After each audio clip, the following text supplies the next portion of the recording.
Welcome to Cast Off. This is the #1 recasting show on the internet because it's the only recasting show on the internet. And this is the place where two contestants compete by recasting your favorites actors in movies you love. I'm your host, Craig Price. Tonight, we're going to get medieval on our two players as we recast Pulp Fiction. So let's welcome our guests from Synapse. We have the great Austin Vashaw. It's been a while, Austin. And we have someone who's been on here in less than a hot minute, filmmaker and YouTuber Tammy Anderson. Welcome, both of you. Hey guys, how you doing?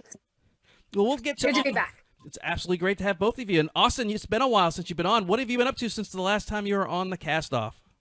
Oh, just doing some writing here and there. Working on my yard. Had a tree fall on my house, so got that taken care of. Nobody was hurt. No, I took care of it right after it happened. But yeah, lots going on. Anything exciting happening at Synapse in May? We just had our Oscar tangential awards. So the Synapse Awards, debuted on the same night as the Oscars. We were a little bit overshadowed by Will Smith. So why? What happened? Haven't had a chance to read that yet. So did something happen at the Oscars? Yeah. Coda won Best Picture. I think that's my takeaway. Yeah. Jessica Chastain won for Tammy Faye. That's always good too. And speaking of Tammy, someone who's almost as colorful but not as crazy, it is the lovely and talented Tammy Anderson. How are you, Tammy? I am doing wonderful. It's good to be back. It's been what, like 3 weeks?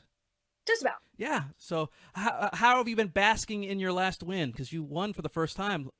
I did. That was very exciting. No, it's actually kind of been inspiring me to do other things. So I'm actually adapting a screenplay that I wrote to a stage play that hopefully will premiere at Fringe. Oh, cool. So have you been dropping the fact that you've won Cast Off to get into like bars and to get seats at restaurants and maybe I should. Yeah. That do you know who I am? I won the Cast Off once. What? Oh, yeah. Wow. We're up front, Miss Anderson. And yes. Well, yes. Maybe it'll get me a date or something like that because I'm a film nerd. One can hope. I'm sure we can find you a date rather quickly. Okay. I'm sure. I didn't know you were looking, so now that I know, I'll keep my eyes peeled. For someone who likes chicks on bikes, right? Yes. You're a motorcycle girl. I am. Yeah. And by the way, how is the foot? It is doing so much better. So I'm hoping that I'll be brave enough to maybe go ride this next weekend. Awesome. We'll see. Awesome. Well, I'm glad you're better. We do have a game to play, and the rules, Austin, just to be the rules have not changed. They are fairly straightforward. We're going to name a character in the movie. Our contestants are going to recast them with an actor throughout time or space, so it doesn't have to be a person who's working today. It doesn't have to be a person who's alive today. Or they could be the #1 person in the world. It all depends on who you think is the best actor. The best choice, decided by our judges, will get a point. I also play along, and if I get the same choice as you did, which Tammy did the last time we were here, we both did. I think it was Catherine O'Hara. Yes. She got 2 points for that because it was not only my secret selection, but let's be honest, my selections are usually the best choice, whether they're picked or not. Absolutely. I got to get Brendan and Elizabeth on track here sometimes. Then the person with the most points wins. If there is a tie, we will go to the double feature to win, and I'll explain that when and if we need to. As always, the show is brought to you by our main show, Matinee Heroes. Our latest episode, we check in with some mentally stressed hitmen in the movie In Bruges. Of course, that is with the great and wonderful Elizabeth Rapp. And you can head over to matineeheroes.com/subscribe to follow the podcast. And you can hear tonight's post show exclusively on the audio version of Cast Off, which is every Thursday in the Matinee Heroes feed. And while you're at the site, if you enjoy the Cast Off, you can subscribe to the video feed at matineeheroes.com/castoff. We're still desperately needing people to sign up for YouTube so we can get our custom URL. But until then, head over to matineeheroes.com/castoff and it'll link you right to all your favorites. Do you know what they call the Cast-Off in Europe? A Royale with cheese. And tonight we are going to go big time into the Tarantino verse, and we are going to start off with Austin.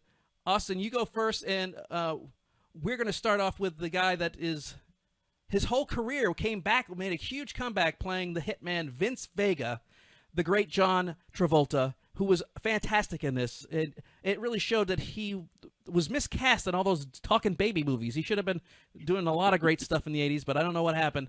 but he was back, and now he's doing the same stuff now. He shaved his head. He's doing weird things. You have slightly more hair than he does at the moment. So, Austin, who do you have as Vince Vega? Well, Tarantino, he has a very clear idea of who he wants to cast when he writes these. So for the most part, I've tried to stay in the same lane. I'm not trying to get too creative on these. I'm trying to find someone who's generally in the same spirit, with one exception later. But there's one actor I always love whenever he pops up in something. It's a fun surprise. A lot of times, usually a supporting character, and that's Robert Davi. Ah, Robert Davi, iconic 80s villain.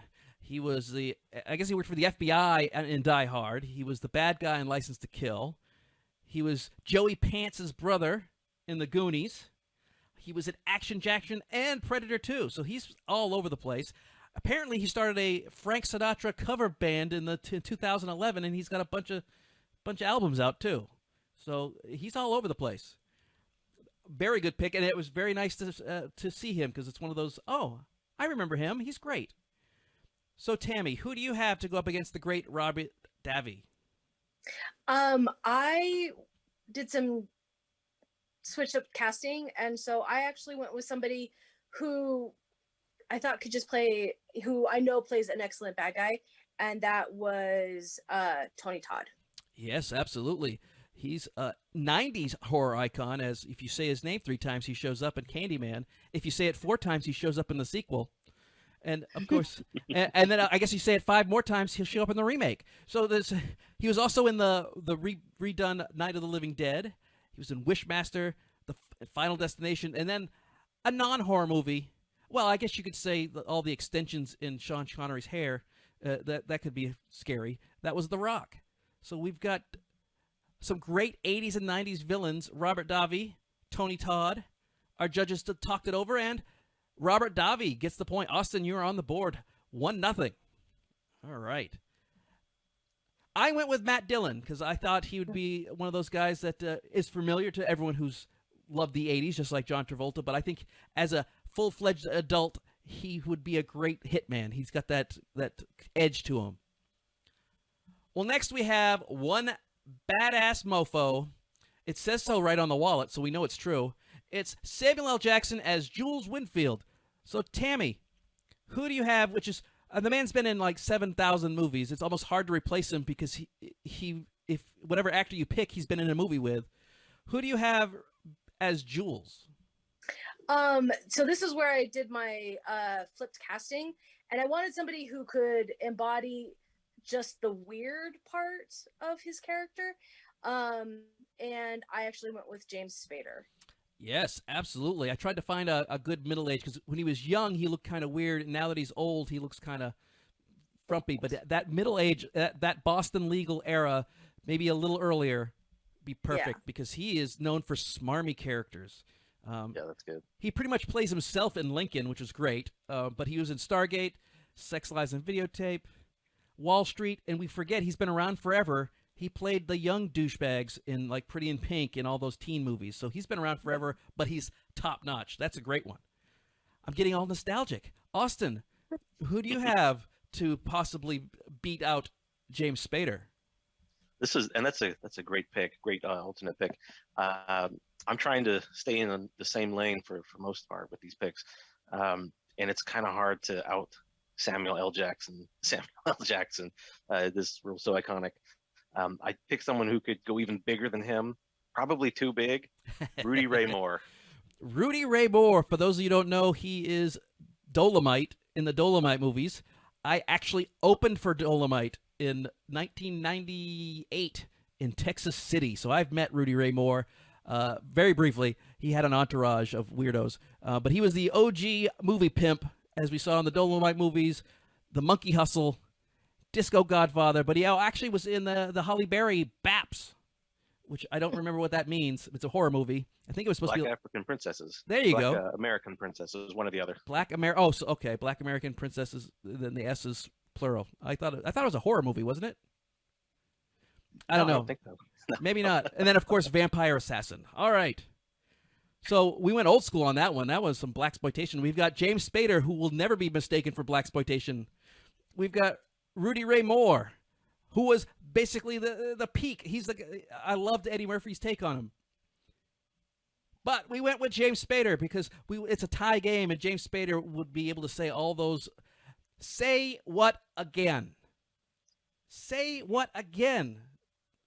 Expletive, expletive. And rightly so. I went with Keenan Ivory Wayans, the elder Wayans. He's the one that opened the door for all the other Wayans. So if it wasn't for him, we wouldn't have any of the Damons or the Damon Juniors. Or what was the other one? There was Keenan, there was Damon, and there was Marlon Wayans. There you go. Yeah. Well, now we get to Mia Wallace, played by Uma Thurman, the wife of the big-time crime lord who needs to be stabbed in the heart with adrenaline to stop an overdose. And Eric Stoltz was freaking out. So, Austin, who do you have playing the flirtatious wife who is also just always doped up on drugs? So the thing that's scary about Mia at first, especially the first time you watch it, is that you have to make sure that you respect the boss's property, and so I thought that if I was casting someone for this, I want to pick someone that basically you feel like you just automatically fall in love with when you see them, especially if you spend some time with them. And I always get that impression from Halle Berry. Oh, yes, I as well. And my wife always makes fun of me because I like Halle Berry. She likes to remind me that she has poor driving skills, that she has been involved in a fatal hit and run. So, but you're absolutely right. She's someone you could instantly see go, ooh. She's in the X-Men movies, Catwoman, when she came out of the water and Die Another Day. Won an Oscar for Monsters Ball, and I put this in only because Alan really loves this movie, and I just don't. Cloud Atlas. But I've tried to show that, I listen to Alan. I understand that this is supposed to be a really good movie. I have no visual proof of that. So gotta watch it with the subtitles on. I can understand it. It's I'm pretty good because he told me the same thing about In Bruges, and I understood all of that as well. Tammy, who do you have going up against Holly? I wanted somebody who has like that energy that she has. That's kind of like no F's given about anything, and she knows that she's pretty hot. And so I went with a very time specific. Angelina Jolie from Girl Interrupted. Absolutely, and that's exactly that same energy. Yep, that's exactly where I got this picture because I want to make sure because she did have a certain look in that movie. She was an addiction for that one, but she has an adoption addiction in real life. So she was Laura Croft. In Mr. and Mrs. Smith, she stole Jennifer Aniston's potential husband away. She was in Wanted, and she was just in Eternals. So let's take a look. We've got Halle Berry, Angelina Jolie, two top-tier actresses, both Academy Award winners. Angelina Jolie gets the pick, probably just because of she was in that movie Girl Interrupted. So it's perfect. So Angelina Jolie, Tammy, you are up 2-1, and we move over to. I went with Michelle Pfeiffer, a very young Michelle Pfeiffer, right? So because I thought she would pull this off because she's got that same quality you were talking about, Austin. As soon as you see her, you're like, oh yeah, she's. I could fall in love with her, but also I feel like she could be dangerous and get you in a lot of trouble. Well, if you're going to accidentally shoot the Green Lantern in the face, which he does, because Marvin is played by Phil Marr, who is the voice of the DC Animations Green Lantern, you're going to need a Mr. Fix-It, and so we're going to enter Harvey Keitel as Mr. Wolf, the guy who comes in and cleans everything up. So, Tammy, when you need a Mr. Clean, who are we going to call? As soon as I collect actors who I want to hire in my Pinterest page, and I just kind of go through, and as soon as I saw him, I was like, oh, it's him, and that was Stanley Tucci. The Tooch, absolutely. Stanley, he's known for being impeccable as an actor. He dresses great. He's got good taste in food, and he's got good taste. He's married to Emily Blunt's sister, so he's got good taste in women. He's got good taste in everything. He's just impeccable. And he can be sweet as he was in Captain America, but he can also be weird like he was in Hunger Games, and he can be evil as he was in Road to Perdition. And with The Lovely Bones, I think he was in that as well. He played a serial killer. Tooch has got it all. This one's going to be tough, Austin. Yeah, what a great pick. because I mean, you really can't go against Tucci. But who do you have that could possibly do that? Just went for someone who was a veteran that, when he's on the screen, especially in Pulp Fiction, it's kind of a late breaking character in the movie. Burt Reynolds. I mean, I would just light up if he showed up as like the veteran. And that's exactly what I had in mind. Boogie Nights era right there. Well, absolutely. This is peak sexiness for him, because yes, he looked great in the 70s, and that's like, oh, everybody. But I mean, when you become a bona fide gentleman, and that's what he looks like. That hair is perfect. Of course, it's paid for, but the hair is perfect. He was great in that movie. He was a sex symbol in the 70s until he was in his 70s. That's Smoking the Bandit, Hooper, Boogie Nights, Cannonball Run, The Longest Yard. If I could give you bonus points, I would, because every single one of those movies we've done right here at Matinee Heroes. So go to matineeheroes.com and go back into the catalog, and you can listen to all of those. Some you actually have to, The Longest Yard, I think you have to join the Patreon, which we'd love to see you do at patreon.com/matineeheroes. We could always use the extra funds to keep things going. Wow, I got a lot of plugs in that one. Good job, Austin. So we've got Stanley Tucci, and we got Burt Reynolds, and I said that it's going to be difficult to beat Stanley Tucci, and I was right. You had to pick someone that's the quality of Burt Reynolds, and that means, Austin, you have tied it up. Well done. I went with Rip Torn, mostly because when Mr. Wolf gets mad and he starts telling everybody the way things are, Rip Torn is perfect at that. I just love him, especially like Men in Black, where he didn't really swear a lot, but he would have. And when he goes off on Larry Sanders and on Hal, he's great. Well, now we get to the first part of the couple with the misfortune of robbing the diner at the same time Jules and Vincent are having a meal. And so we have Tim Roth, who plays Ringo, or as he's lovingly called in the movie, Pumpkin. Austin, who do you have playing the I guess he's got to be the mastermind of all this, of the robbery, as he's trying to take care of his girlfriend, Honey Bunny. I had fun with this as well as Honey Bunny.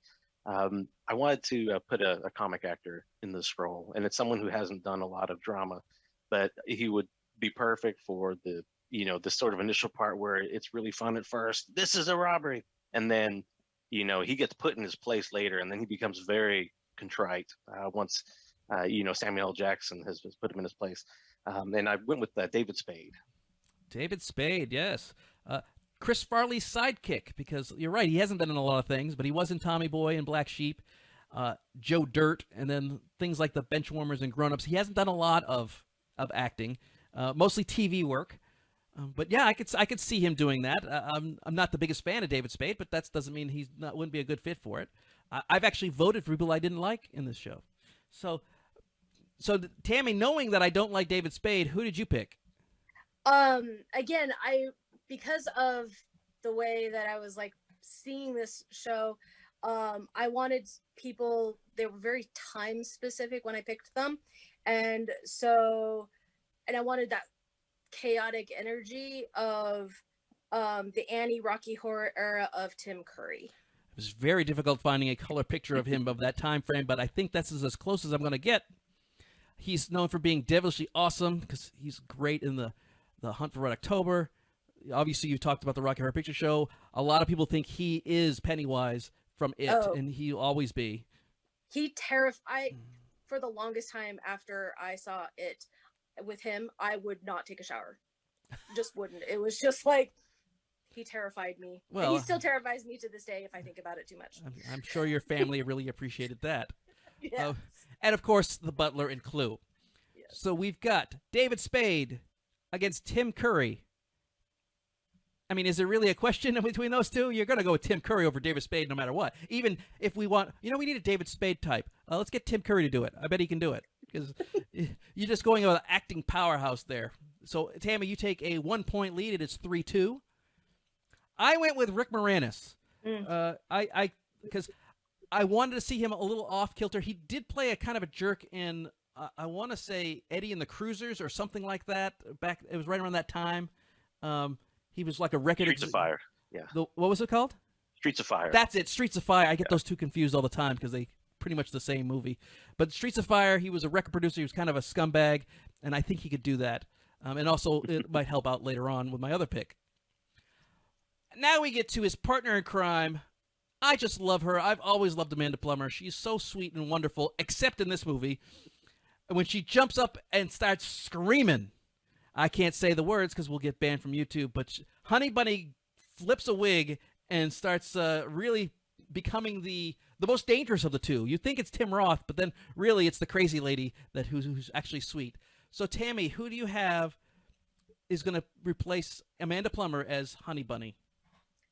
So again, as I was going through my Pinterest thing, I saw Amanda Plummer because she's on my list, and I was like, well, I can't replace her with herself, so that's not going to work. No, that's true. But I again wanted somebody who had that sweet but also crazy side, and so again, it's my very time specific Misery era Kathy Bates. Yep, there she is, saying how she's the #1 fan. In Misery, she was in Dick Tracy. She was the unsinkable Molly Brown in Titanic. She did a nude scene in About Schmidt. And she played Richard Jewell's mom in Richard Jewell. Kathy Bates. She's also in Fried Green Tomatoes, which is one of my favorites. She's been in a lot of stuff. She's an amazing. She's actually like the character in a game now. I see her commercials all the time. She's playing one of those games, apps, mobile games. They've actually hired her to be the person in the game. It's really weird. Oh, so Austin, who do you have going up against Kathy Bates? For reasons which will be very obvious once her name is said, The Big Bang Theory's Melissa Rauch. Oh, absolutely, yes. Because she's a high-pitched nerd in that show. She is known Loves for being to scream, and she can go from the everybody goes like that. She can change voices real quick and be that horrible person. So she's going to be in the new Night Court as the judge. So I put that on there because it's coming out soon. She's executive producing it, but it's not out yet. But that's interesting news that she's going to be either a judge or one of the judges. She's definitely a judge in the show.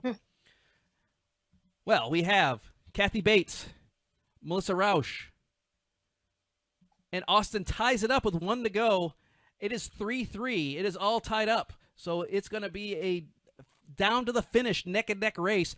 I went with Annie Potts because if I'm going to have Rick Moranis, Annie Potts, it would be nice to see those two because she can also be real sweet and then start screaming at people. She kind of looks like Val Cameron in this picture with without those glasses. It's kind of odd. All right. So next and finally, we have the meets. Marcellus Wallace, played by the great Ving Rhames. It's a tie game. Let's see who can win this, Austin. You go first. Who do you have playing Marcellus Wallace? This is the only one where I went a little bit off script, a little more creative, didn't stay in the same lane. I wanted someone, obviously Ving Rhames is physically imposing, and I went with someone who isn't. I went with Peter Dinklage. I wanted him to just kind of rule with fear only. Yeah, he's known for drinking and knowing things, as he used to sit on Game of Thrones. He was obviously an elf. His most recent thing is Cyrano, which mixed reviews. He's good in it until he sings. The singing was not necessary. I think a lot of people first saw him for the first time in The Station Agent. And then he was in both versions of Death at a Funeral. I think he was in all 3 versions of Death at a Funeral. There was an English version. There was an American version. And then there was an African American version. And I think he played all 3. Yeah. So, Tammy, who do you have going up against Peter Dinklage and for the win if you can get it? What's so funny is I almost picked Peter Dinklage. But I was like, I ended up going with somebody who has that same gravitas, but also is like that giant teddy bear too. And that was Forrest Whitaker. Absolutely. Forrest Whitaker is known for authoritative figures. He can actually say stuff with some gravitas. He was in Good Morning Vietnam, The Color of Money, Rogue One, Arrival, Black Panther. All of these have also been on Matinee Heroes, so you can go, once again, head over to matineeheroes.com and go to the archives and listen to those episodes because he has been around forever and is wonderful in everything. He's one of those guys that you know, regardless of the part, whether he's playing Idi Amin, who's a vicious psychopath, or in Good Morning Vietnam, where he's just a sweet guy who's stuck having to babysit Robin Williams, which is what a tough job that was. He's fantastic. So let's talk about this. We've got Peter Dinklage versus Forrest Whitaker. Now, I went with Richard Roundtree, which means we're definitely not going to have a tie. There's no way anybody can split the vote here. It's a legitimate situation where it's going to be Peter Dinklage versus Forrest Whitaker. Now, Peter Dinklage, a great actor, as Game of Thrones showed what a great actor he can be. Forrest Whitaker, one of our greats as well. It's going to be a difficult situation because will it be Austin's Peter Dinklage or Tammy's Forrest Whitaker?